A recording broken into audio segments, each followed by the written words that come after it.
Affairs Dermer a little over 2 weeks ago.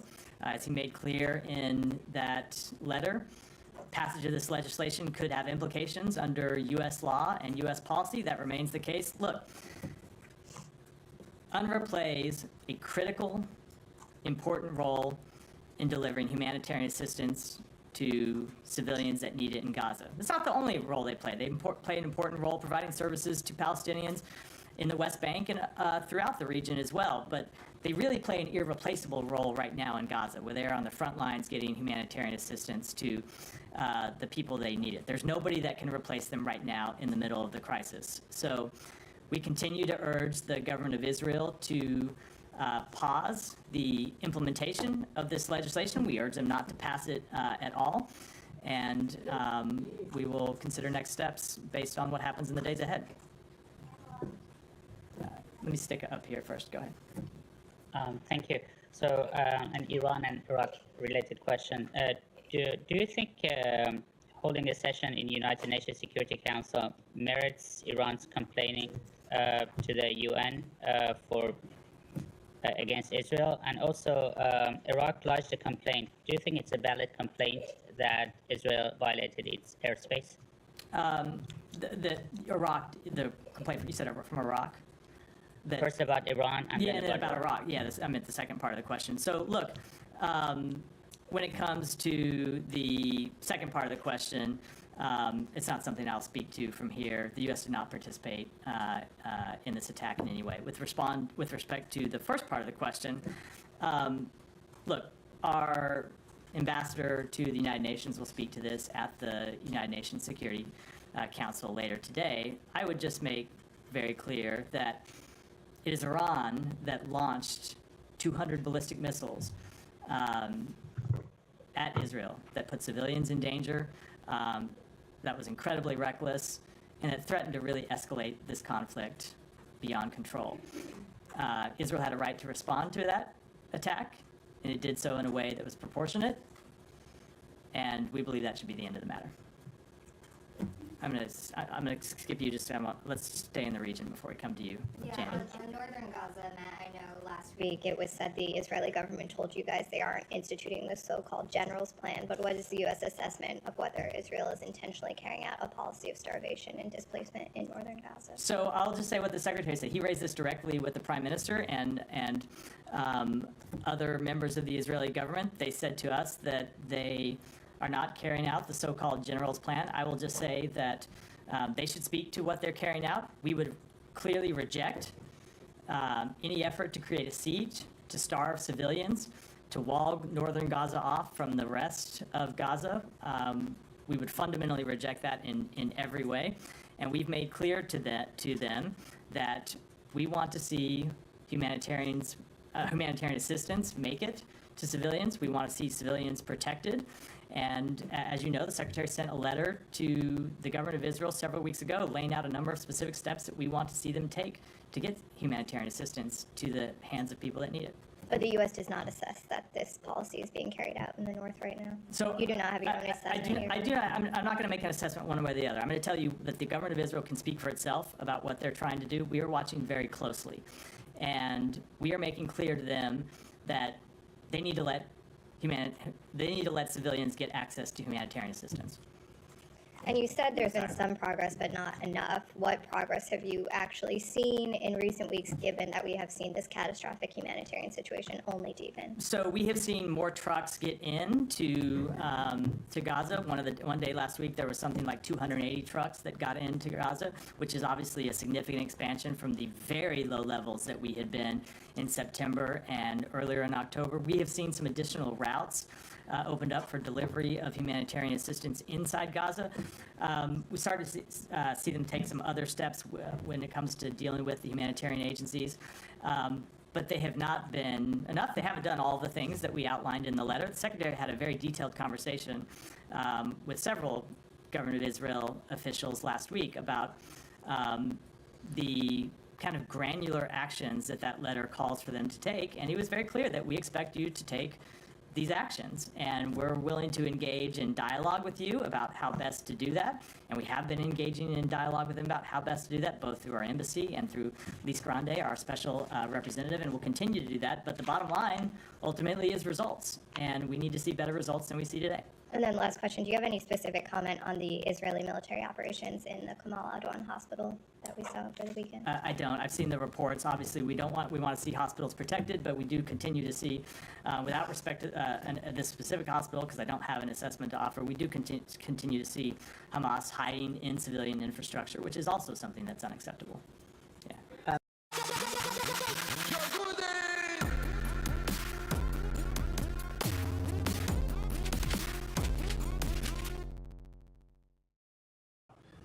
There's reports of 100,000 civilians marooned in these in a few small areas, supplies unable to get in.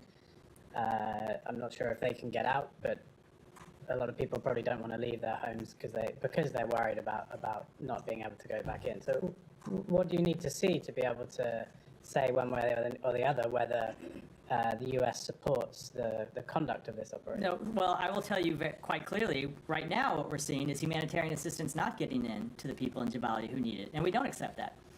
So if you ask about what we see on the ground, that's one of our assessments, is that the food and water and medicine that needs to get people in Jabalia, they aren't getting it right now, and we want to see that change. Right, and that means, based on what's in the letter, one of the key points of the letter from a few weeks ago is end the isolation of northern Gaza, right?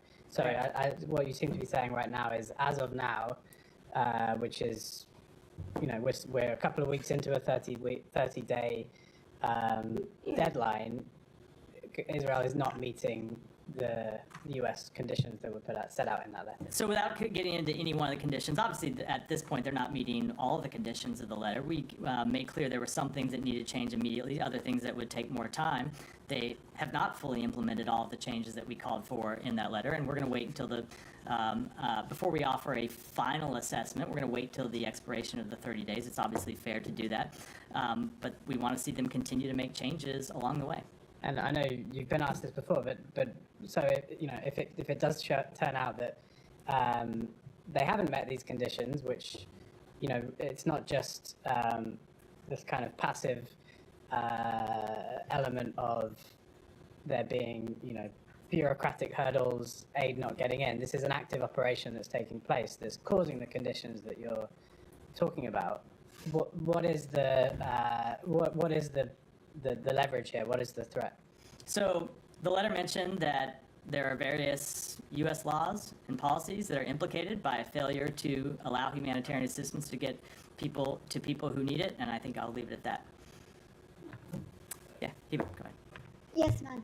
Last Friday, the Israeli targeted a compound where the journalists used to sleep in southern Lebanon, Hasbaya. It was very known that they were hosting journalists, only journalists. It was 4 a.m. in the morning, and the journalists were asleep. I asked the State Department, and I had a general response. How are you approaching that, and that you are urging the Israeli to enable free and independent press? But can you please speak? Do you support these kinds of strikes? We do not support strikes on journalists. Absolutely not. Okay. My second question, did you raise that with the Israeli? So we were in Israel before Friday, so obviously we couldn't have raised with them on Wednesday something that happened on Friday. Whether we've discussed this specific strike since then, I'll have to take back and check. Thank you. And one more question on the talks with the Lebanese leaders, because you used to say when it comes to Gaza, for example, the onus is on Hamas or in Israel. When it comes to Lebanon, where things are stopping, who is the obstacle? So we did have a number of important conversations with partners in the region last week over the course of the Secretary's trip. Incredibly relevant to this is the conversation he had with the Prime Minister of Lebanon on Friday, where we discussed the fact that we want to see full implementation of UN Security Council Resolution 1701. And what we mean by full implementation, we don't want to go back to where we were before October 7th, and not just the year before October 7th, which is for a number of years before October 7th, where you had Hezbollah ignoring the obligations imposed on it by that Security Council resolution, obligations with which Hezbollah said it would comply to put down its arms and withdraw north of the Litani River. So what we have been in conversation with the government of Lebanon and other partners in the region is how we can see 1701 actually enforced, and how we can see it monitored and how we can see it enforced in a way that means Hezbollah actually does not pose a threat to civilians in northern Israel. Those are the conversations that we've been having over the course of the last week, and obviously predating the Secretary's trip as well. Thank you. Yeah. It's a different topic, different region. Sure, go ahead. I'm sure we have some people to come back to on this, but go ahead. Thanks. So over the weekend and on Friday, there was reporting that Chinese hackers had successfully targeted the phones of U.S. politicians, President Trump, Vice Presidential nominee Vance, but also Senator Schumer and Vice President Harris staffers. I know this is an interagency thing. But from the state perspective, has there been any conversations with PRC counterparts about this? And bigger picture, what does this say about deterrence efforts for election meddling? So when it comes to this specific incident, I'm going to defer to my colleagues in the intelligence community and law enforcement to speak to it. That's obviously appropriate for them to be the ones to comment on any specific incident. I will tell you, when it comes to Chinese hacking and Chinese interference in our election, the Secretary has made quite clear, as recently as September, when he met Wang Yi on the margins of the United Nations General Assembly in New York, that any attempt to interfere in our election is something that the United States would take with the utmost seriousness. Yeah. Going back to the Jabalia Hospital incident, Yeah. Hospitals are protected under international law. Is it permissible under international law, even if Hamas is using these sites to raid them, to attack them? And why wouldn't that trigger a U.S. red line where the U.S. would withdraw aid to Israel? So I'm not able to get into the full complexities of international law from here. I'm not an attorney. But it is a simple fact of law that hospitals do, in some circumstances, lose their protected status when they are being used to launch military attacks. That's just a fact of international law that has been true for some time. It's not an assessment with regard to this operation or any other, which I obviously can't do from here. What we have made clear is that we want to see humanitarian sites protected. That includes hospitals, it includes schools, it includes other facilities. But we continue to see, as we've seen from the beginning of this conflict, Hamas embedding its fighters inside humanitarian sites, Hamas firing at Israeli soldiers from inside humanitarian sites, and that's an acceptable practice that puts the people of Gaza at risk. And if I could follow up, is it fair to say that the U.S. election is impacting the timing of a potential ceasefire there, because the parties won't necessarily know who they'll be dealing with? I cannot speak for any other party than the United States, and I can tell you that it has no bearing at all on our focus on trying to bring an end to the war. Tom? Just to follow up on Jabalia and this idea of the general's plan as it's reported. I mean, you said just now you're not assessing one way or the other. It's up to the Israeli government to speak to it. But you then said you're not seeing supplies go in, basically, and that is an absolutely fundamental part of this entire idea, is a siege, as it's been presented. And that would make it sound like there is a siege. So you are making an assessment. No, I'm telling you, we're not seeing food and water and medicine get into people who need it there, and we want to see that change. And if I could follow up, I mean, I asked the Secretary this directly, and it was, I mean, part of the question was answered, and you said again you reject fundamentally the general's plan. Was this in Doha? This was in Doha. Yeah. I'll try and be a bit more concise. I mean, that plan as it's presented clearly would involve war crimes. So the question is, again, if Israeli soldiers are being instructed to carry out any part of this plan, should they refuse? I'm not going to get into a hypothetical. The government of Israel has said that it's not their plan. Obviously, if any soldier in Israel or any other country is instructed to carry out a war crime, they should refuse to implement it. And I asked the question, I mean, Eren Etzian, who's the former deputy head of the National Security Council in Israel, served under 4 prime ministers has said that they may be committing war crimes, and if they're instructed to do so, they simply must refuse in this specific case. I mean, you talk generally, but in this specific case. Again, anyone that's instructed to carry out a war crime should refuse to do that. I think that's a fairly inarguable statement. When it comes to this specific plan, the government of Israel has said that that's not their policy, and you should take any further questions about that up with them. Let me try to stay in the region, then we'll come back to others in the front. Go ahead. Okay, thank you, Matt. Well, I'm in According behind to you, an that's AP okay. report last Thursday, France's Foreign Minister Jean-Noël Barrot announced at the Paris conference for Lebanon of $1 billion in pledges for humanitarian and military support to Lebanon. My question to you is, with Hezbollah integrated into Lebanon's government and perhaps the military, and with Lebanon's military unwilling to remove or stop Hezbollah, what measures of the State Department taking to ensure there are appropriate safeguards to prevent this $1 billion all apart from benefiting Hezbollah and Hezbollah? So I would say, first of all, I think the question unfairly implicates a number of actors inside Lebanon who are just as opposed to Hezbollah's influence in the country and are just as opposed to Hezbollah's crimes and human rights abuses inside Lebanon as the government of the United States is. Okay. And the government of the United States, along with other countries, continues to support humanitarian assistance to the people of Lebanon who have done nothing wrong, who have done nothing to bring this conflict upon them. And we continue to support important institutions in Lebanon, like the Lebanese Armed Forces, which we actually believe can be a bulwark for stability against Hezbollah's terrorism and other crimes. Okay, in a State Department report, October 25th of this year, Secretary of State Antony Blinken announced from Doha, Qatar, $135 million more in assistance to the Palestinians.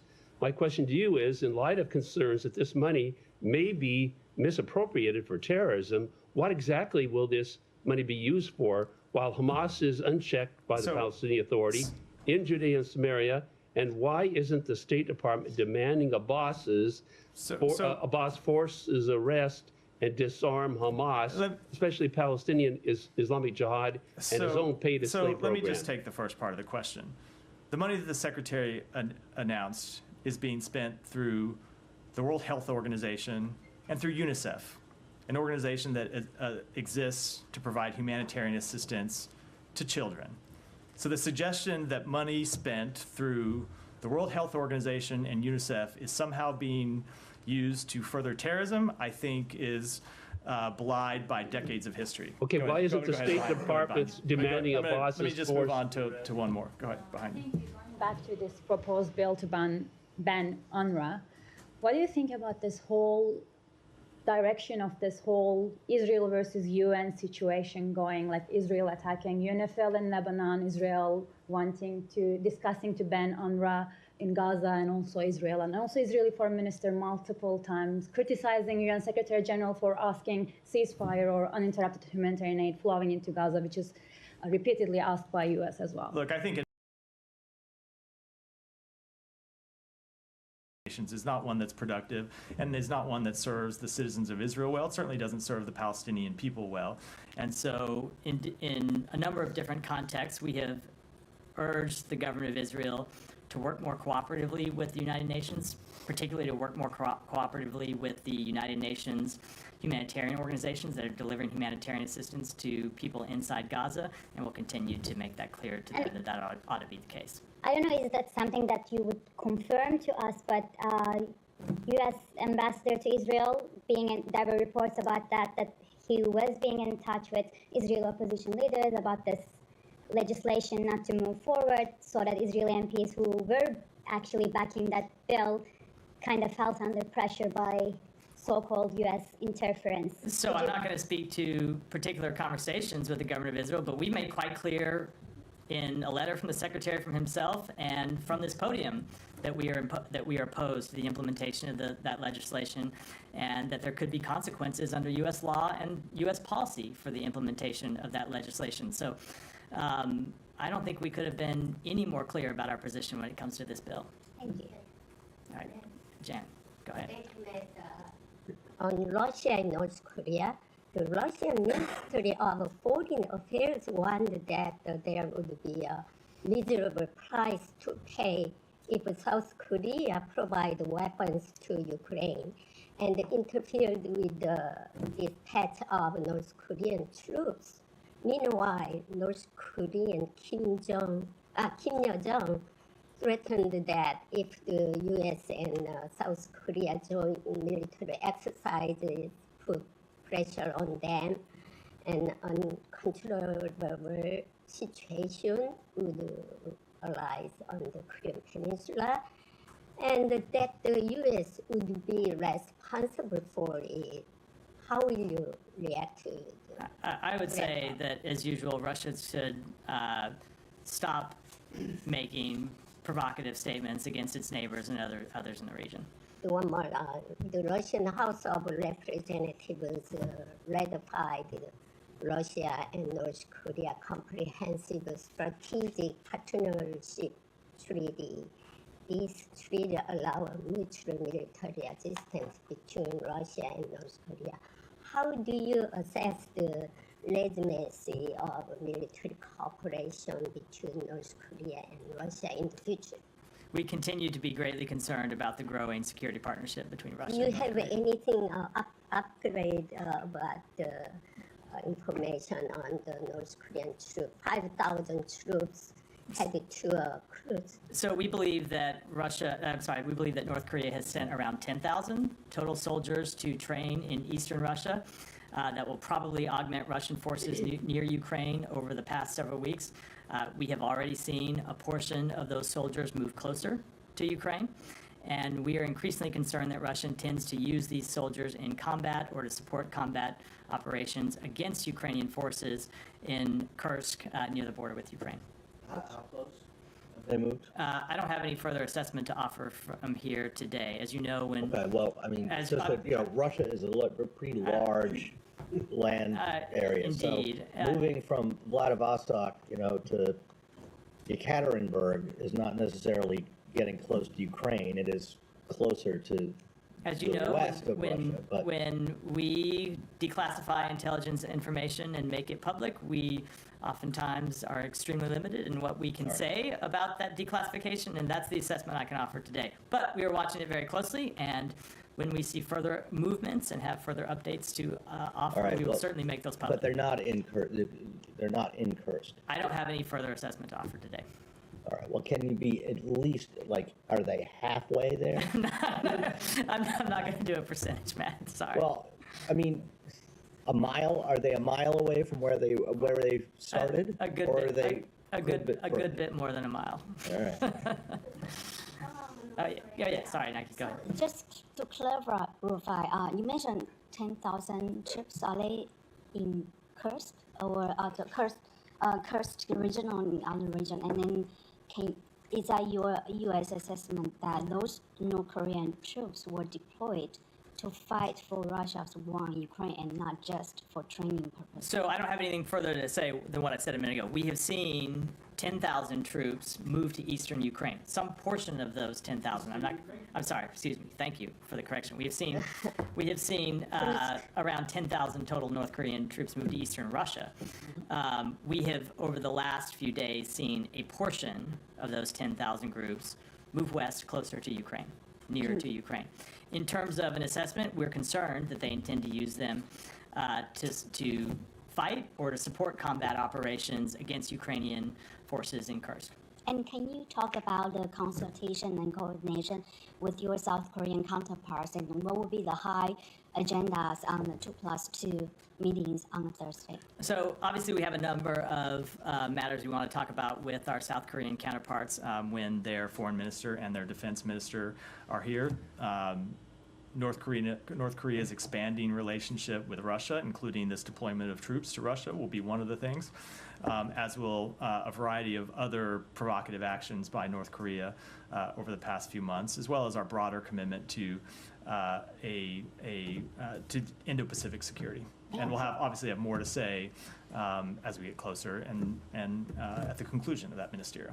Finally, Kirby recently mentioned that the U.S. will communicate with the Chinese officials on their take about the deepening ties between North Korea and Russia.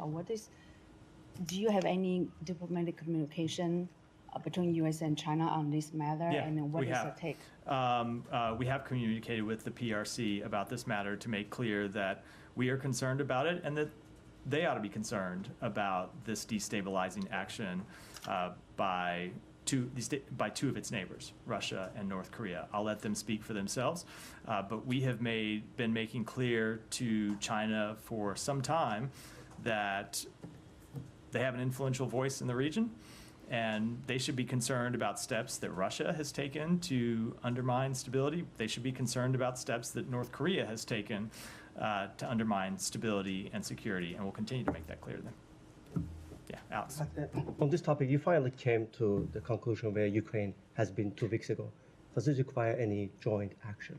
Have you been consulting with the Ukrainians? We have been consulting with the Ukrainians, and we've been consulting with our allies and partners about appropriate next steps, and I'll keep those conversations private. But right now, you're not at the level where it requires action from you, not just a reaction. So we are consulting with our partners. I'm not going to speak to reactions publicly. Thank you. I want to go back to Georgia, if I may. You called on Georgian officials to investigate the violations, but we have the president, last democratically elected official in the country, who said that it's illegitimate and it's part of the Russian operation.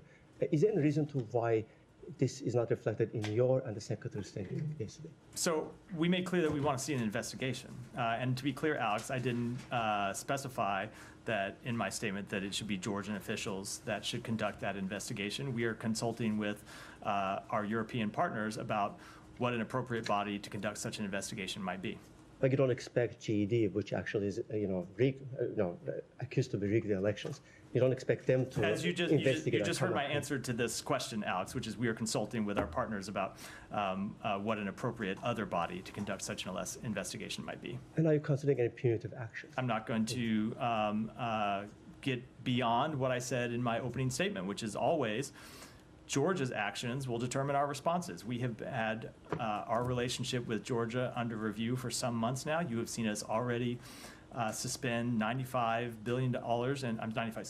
million in assistance to the government of Georgia. We have other assistance that remains under review. And finally, right as we speak, there are tens of thousands of people in Tbilisi outside. They're protesting. They believe that they have been abandoned by the United States. Do you have any message to them? So we obviously support everyone's right to peacefully protest, and we urge authorities to fully respect Georgians' right to peacefully assemble, and we want to see a full investigation of the alleged irregularities in the election. Can I have a follow-up Yeah. on Georgia? In the statement from the Secretary last night, and yours is today, one word is not there, Russia. Do you consider that they interfered in the election in Georgia? I don't have an assessment to offer at this point. Now, look, we saw, even outside the claims of Russian interference, we saw the ruling party take steps that would restrict Georgians' right to participate in a fully free and fair election. We saw vote buying, we saw crackdowns, and now, of course, that's a separate question from Russian interference. I'll say that we have seen Russia interfere with a number of its neighbors' elections over the past several years. We've seen them interfere in our own election. We continue to be vigorous in watching, but I don't have an assessment to offer with respect to this election that was just conducted over So there. you don't want to go as far as to say that? I don't have any further assessment to offer on that question today. Yeah. Do you have any reaction to Viktor Orban going to Georgia immediately after these elections? I don't. Yeah. Over to Russia, there are reports that the U.S. soldier detained in the country, Gordon Black, met with the U.S. delegation recently. Can you confirm or deny that? And if they did meet, is there any additional consideration given to whether he should be considered wrongfully detained? I can't confirm that. Let me take that back and get you a response. And when it comes to a wrongful detention determination, nothing further I can speak to. Also on Russia, there was a report in TASS today that the Russians extracted what they called a U.S. asset from Donetsk, an American who they say was working with them there. Do you have any information? I don't. We saw those reports. We're looking into them, but I don't have any further information. Thanks. Yeah. Thank you so much. Matt, a report suggests 252 police sub-inspectors in Bangladesh were dismissed from final recruitment, allegedly excluding all Hindu officers. Does the State Department have any response regarding religious discrimination in Bangladesh law enforcement hiring process? So I haven't seen that report, but obviously we believe that let me say this. Obviously we would oppose any religious discrimination in any process in Bangladesh or anywhere in the world. How the State Department working with Bangladesh Authority to support inclusive and non-discriminatory hiring practice in public service in Bangladesh? I don't have anything to add to what I just said. Would such cases of alleged discrimination impact U.S.-Bangladesh relationship? So you're asking me to deal with a hypothetical about a report that I have not seen, and I'm going to decline to do so. Thank you so much. In light of recent report that the Bangladesh police are using the Anti-Terrorism Act to arrest individuals associated with the student league, Chhatra League, for participating in demonstration. They recently banned this organization. How does the U.S. view the impact of these actions on democratic freedom and political expression in Bangladesh? What steps might the U.S. consider to support fair political process and civil liberties in the country? We believe that the people of Bangladesh should be able to exercise their fundamental freedoms, including the freedom of expression, the freedom of assembly. We believe that is the case no matter who the ruling party is in Bangladesh, and we have made that clear a number of times from this podium as well in our bilateral engagements. And thank you. Lastly, because we're running short and you've had three, I'm going to move on. Go ahead. Couple of questions. Bangladesh Foreign Secretary visited US in the last week of this month. He had exchange with the Deputy Secretary Burma, Under Secretary John Bass, and the Assistant Secretary Donald Liu, also NSC and the Global Anti-Corruption Commission. Do you have any insight to share about these important meetings and how you are reassessing relationship with Bangladesh? I don't have any further readouts. And one more on, according to Financial Times, the Bangladesh Central Bank governor has accused tycoons linked to the former administration of Sheikh Hasina of siphoning 17 billion from the banking sector during her rule. It's being called the largest bank robbery case in the history. How can you help recover this money and hold those responsible accountable for a global perspectives? And by the way, today is my last day in this briefing room as the Bangladesh interim government offered as ambassador role, and I accepted it. And after the paperwork, the foreign ministry will post me in somewhere. So I'm thankful to you and all of my colleagues during my last 10 years journey in this briefing room as correspondent. Thank you. Thank you. And with respect to the question, I can't speak to the veracity of that report, let alone what any implications of it might be. But congratulations. Go ahead. Thank you. Thank you, Matt. Last week, more than 60 members of Congress sent a letter to President Biden urging him to secure some guarantees from Pakistani government for the safety of Imran Khan in prison. Do you have any position on that letter? Only that we've received it. We'll respond in due course to the members. Sir, after the day after this letter, the United States Deputy Assistant Secretary for Democracy and Human Rights, Monica Jacobson, met with the Federal Secretary of Pakistan on Human Rights, Alauddin Khwaja, in Islamabad to discuss human rights. And I don't know, it's a coincidence or what. Next day after that meeting, Imran Khan's sisters and his wife were released from the prison. And Imran Khan's supporters claim that it is because of Biden administration. Did this administration play any role in the release of political prisoners in Pakistan? So all I will say about that is that the Deputy Assistant Secretary in that meeting emphasized the important role human rights, support for a vibrant civil society, and strong democratic institutions play in our comprehensive U.S.-Pakistan relationship. So no role played. Thank you, Matt. On Iraq, per an agreement with Washington, Iraqi airspace is protected by the United States. So while Iraq is filing an official letter of complaint to the United Nations Security Council for breaching its airspace, do you take Iraq's concern into consideration? So first of all, I'd say that that's not an accurate representation of the system. Iraq is a sovereign country. It controls its own airspace. The United States does not control Iraqi airspace. The U.S. Strategic Framework Agreement outlines our bilateral relationship with the government of Iraq, and it does not address any questions of airspace, which are left to the government of Iraq to determine. And lastly, did your force in Iraq and Kurdistan region have any role, whether for logistics or for consultation? The U.S. did not participate in this attack. Okay. Thank you, Matt. Next, sorry. No, go ahead. Drag you back into the Middle East for a couple minutes. You mentioned Hamas trying to regroup in Gaza, establish its leadership. I mean, its head sits in Qatar, Khaled Mashal. Is there no pressure being brought to bear on Qatar as a major U.S. ally to push Mashal into a deal? Let me tell you about our conversations with the government of Qatar, because we had one just last week on Wednesday? I think it was Thursday in Doha, where the secretary met with the emir and the secretary met with the prime minister, who has been a lead mediator in trying to get a deal to bring home the hostages and end the war over the finish line.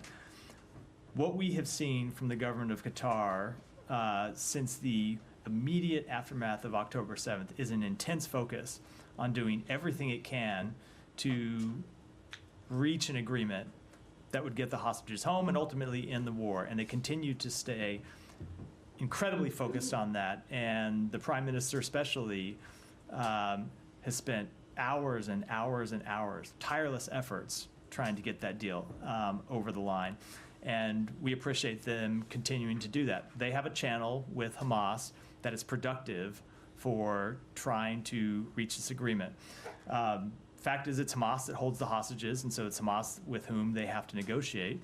And I can tell you the role that the government of Qatar has played is one that we have found extremely appropriate and extremely helpful to the situation. But if someone's sitting in your home, doesn't it make it easier, or at least give you more leverage to negotiate with So them? we have made clear that that is an important channel that exists to communicate with Hamas to try to get these hostages home. But as you heard the secretary say in the immediate aftermath, there can be no more business as usual with Hamas.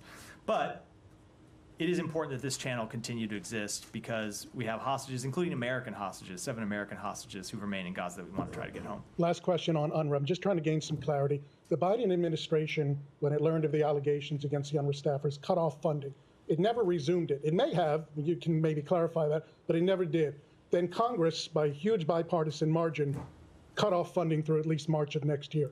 So you have 2 branches of the U.S. government who determined that UNRWA was not credible enough, trustworthy enough to continue to receive funding because of the allegations against it. How do you now pressure the Israeli government to facilitate UNRWA's work when the U.S. government in 2 branches doesn't really trust it? That's not exactly what we determined. We determined that we needed to suspend funding while an investigation was underway to look into those allegations. And while that investigation was ongoing, Congress acted to block further funding. You have seen us in recent months come forward and say, we want to see that ban on funding be lifted. And we want the ability to continue to fund UNRWA precisely because of the important work it does. Now, that doesn't mean that there aren't important reforms that UNRWA needs to undertake. We believe there are. We believe that the government of Israel should supply UNRWA with the information it alleges to hold against UNRWA employees. We've seen UNRWA launch investigations under its own regard to look at allegations against employees and gather information. But as far as we're aware, to this date, the government of Israel hasn't supplied any evidence to UNRWA, which they should. If they have allegations and they want UNRWA to take action, they should supply the evidence. I think that's a fairly obvious thing to do. If they want UNRWA to take action in the way that any organization should take action if any of its employees are involved in a terrorist attack. All that to be said, there is an important role that UNRWA plays that no one else on the ground can play right now. And if UNRWA goes away, you will see civilians, including children, including babies, not be able to get access to food and water and medicine that they need to live. And we find that, frankly, unacceptable. Rabia. Just a quick question on Lebanon. Israeli airstrikes today hit historic city of Tari in southern Lebanon with footage of it going viral. Have you seen the video? And I wondered if you have any reaction. I have only seen the video. I can't offer any type of assessment on it. I don't know any of the underlying But have you seen the destruction? I mean, is that acceptable for you? So I can't speak to the underlying circumstances of that attack, what it is that they were targeting. I'm happy to, as we get more information over the coming days, speak to it, but I'm not in the position to do so today. In the back. Yeah. In the almost back, I should say. Yeah. Next to last row. Yesterday, Japan's ruling parties, the LDP and Komeito, lost the majority in parliament for the first time in 15 years. now the future of Prime Minister Ishiba's government is uncertain. Do you have any comment on this? So the U.S.-Japan alliance has been the cornerstone of peace, security, and prosperity in the Indo-Pacific and across the world for over 7 decades. It has never been stronger, and I do not see that changing because of the outcome of any election, either in the United States or in Japan. And so we look forward to continuing our work with the government of Japan, a steadfast ally of ours, across our broad agenda of regional and global issues, including regional stability, our defense alliance, and U.S.-Japan ROK trilateral relations. Thank you very much. Thank you very much, Matt. A great U.S. POW, well-respected Vietnam War POW. Mr. James Bond Stockdale also ran for the U.S. presidential elections. He was my teacher for ethics. This question is regarding dedicated to him. So elections are in the swing. Yesterday, the Michigan. I've never heard a question dedicated to someone before. Well, it's your last week. It's your last week before the election, so I want to make it a little more fun for you. Do I have to dedicate my answer to somebody? This answer is dedicated to Matt Lee. Actually, I was dedicating it to him too. Fair enough. So yesterday in Michigan State, a poll was conducted where 60% of the Muslims are voting for President Trump. For last many decades, U.S. elections, Muslim population have mostly voted for Democrats. Would you say it is because of the poor policy, especially with regard to Gaza, that the Muslim population is going to play a Let me just stop you there. I'm not going to dedicate the answer to anyone because it's not a question I can answer. I think you well know. You're proud of your Gaza policy? I think you well know when it comes to U.S. elections and what happens in U.S. elections, that is not something that we ever comment to from the State Department. Okay, just one more question. You know, your donut answer was very popular in Pakistan. Millions of people viewed that answer of yours about the donuts. So 2 days ago, in front of the Supreme Court, there was a monument constructed where the former Chief Justice, regarding whom the donut question was dedicated to, was built. Now, that monument is being called as a graveyard by several leading journalists in Pakistan. Some of them are calling the monuments as human rights graveyards, some of them journalist graveyards, some of them parliamentarian graveyards. And they are wondering if you would be willing to create something in honor of Justice Ruth, who was a Supreme Court judge of the U.S., in whose memory buildings are painted. Would you dedicate a donut monument in that graveyard just to raise? I think we have escaped the grasp of reality here, and I don't know how to bring us back with an answer that is any way but basically in what my I'm trying is bailiwick as the State Department spokesperson. all the pillars of Pakistan has been ruined, destroyed in the last 2 years while you have been the spokesman, but some of the questions have gotten really great attention, and donut was one of that. I try to give serious policy answers, not be an engagement factory. If you have one more, we'll take it. If not, yes, please. My last one is about this Baloch, very popular activist in Pakistan, and the Baloch senators who were kidnapped and coerced into voting. So Ms. Mahrang Baloch has said that the way Mr. Akhtar Mengal and the BNP senators were treated and coerced into voting for the 26th constitutional amendment and are now being framed into fake police cases clearly shows that there is no space for parliamentary politics of peaceful activism in Pakistan.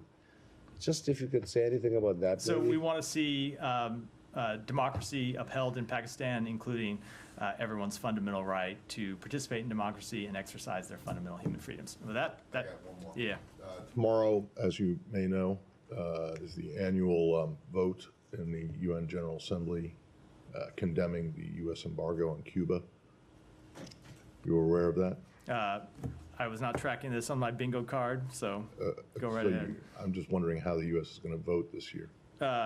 I doubt we'll be voting to condemn ourselves. Well, you abstained one year. The last year of Obama's presidency, you guys abstained on it, and it caused a bit of a ripple. But, you know, as you probably know, it's basically the entire world votes to condemn it, and you and Israel, and in some cases, Palau or another Pacific island nation joins in voting against. This year, it's most likely just going to be U.S. and Israel. So, do you have anything to say about this yearly display of isolation on the international stage, at least in terms of this one policy? I'm sure I will tomorrow if the vote takes place, but no, not today. So, okay, thank you. Thanks, everyone.